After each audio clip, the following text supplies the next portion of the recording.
शामिल कोई धारियो नाहे। वाह वाह वाह। मुंहिंजे क़त्ल में शामिल कोई धारियो नाहे। मूंखे मुंहिंजे मुहाफ़िज़नि ई मारियो आहे। अल्लाह। वाह। सदा हीणनि जो भरजलो थी बीठो रहिजे, इहो सबक मूंखे सेखारियो। वाह। कासमाबाद जी सिटीज़न कॉलोनी में बाहि लॻण सबबि नाले वारो शाइर आकाश अंसारी जो क़ातिल संदसि पुटु निकितो। क़त्ल जो इतराफ़।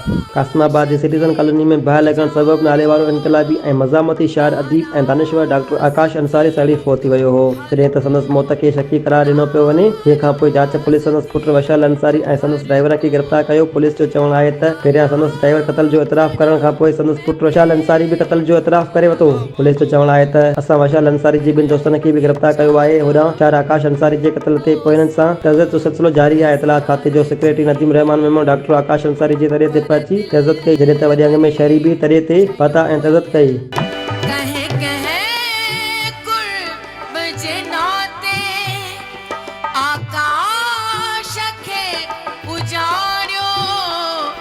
नाराज़ थी तो हर को, नाराज़ थी तो हर को, नाला खड़ा मैं केड़ा